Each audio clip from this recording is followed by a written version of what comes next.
Nii, tere hommikust. Mõtlesin teha väikese mõtiskluse eesti keele kohta.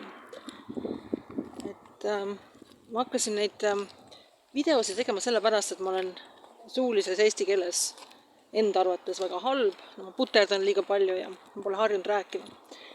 Mulle meeldib alati rohkem kirjutada kui rääkida.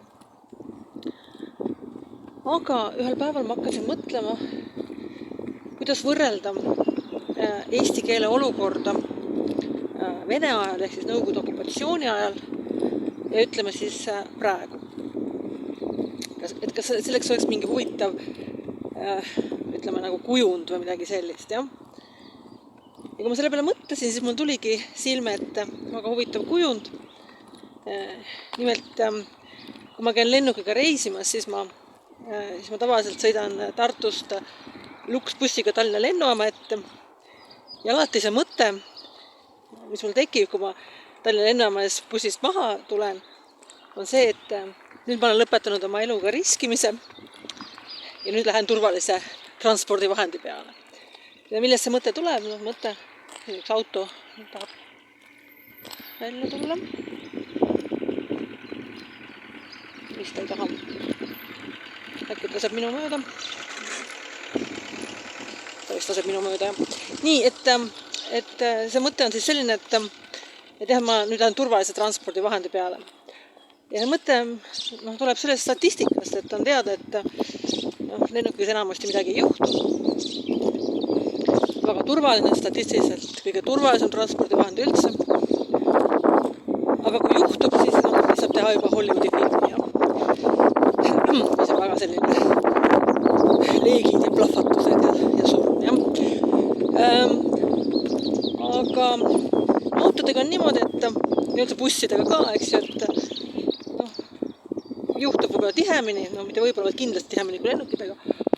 Aga palju on ka selliseid juhtumeid, kus ei sure ja satud haiglas või isegi satu haiglas, saad natukene põrutada või väike haav on kuskil või isegi seda on mingi kriimustus lihtsalt või mõlk on mingil autol küljes. Või ka sellised juhtumid, et keegi sõidab halvasti, tõmbab järsku ette ja tututab ja nägin ükskord, kuidas noorukid bensiinijaamast kummide vilinal minevad, vaesed kummid, et sellesse vastu peavad.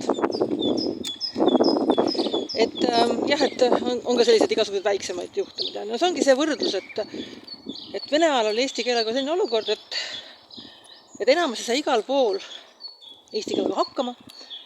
Ma mäletan isegi, kui ma sain Nõukogude Liidu sisepassi 16-aastaselt, siis ma käisin loomulikult seda vastu võtmas, see oli pidi olema see dokument ja ma rääkisin eesti keeles ja ei olnud mingi probleem.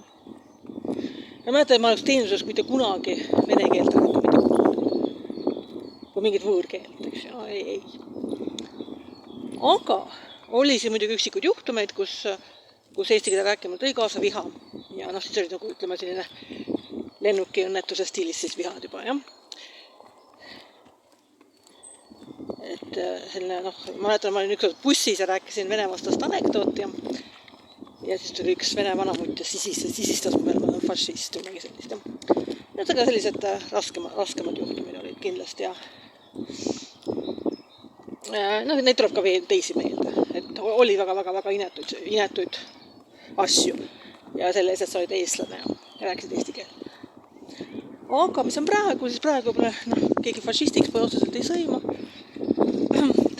Aga on sellised väiksemad ja need väiksemad on palju.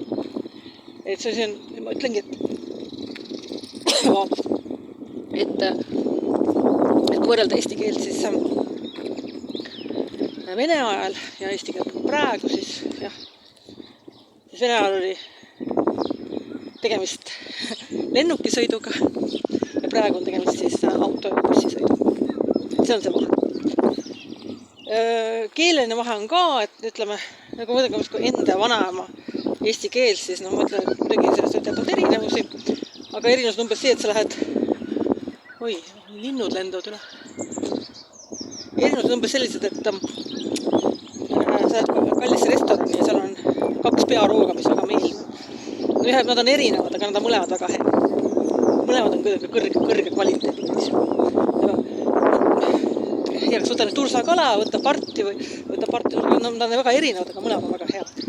Siis praegu see eesti keele ja selle vahel, mis oli veel kas või 90-ndatel, vahetult peale iseseisvuse taastamist, on umbes, et ühel pool on sul see gurmeeroog ja teiselt pool on, ma ei tea, Hesburgeri säästuburger. Ja seda tunnetab mõttes siis, kui lugeda mõnda raamatut, mis on mõned aastakümned tagasi välja jätud ja lugeda raamatut, mis on praegu välja. Et see vahe on ikkagi, mõnikord ei oska öelda, kus see vahe on.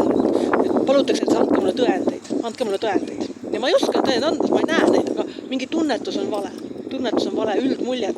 Ja mõnikord on need tõendid natuke nagu on, aga need on nii näppu otsaga, et kui ainult need oleksid tõendid, siis need nagu ei olekski tõendid. Aga nagu seda üldmuljet nagu, jah, jälle läheb nüüd auto mööda. Et see üldmulje on vale.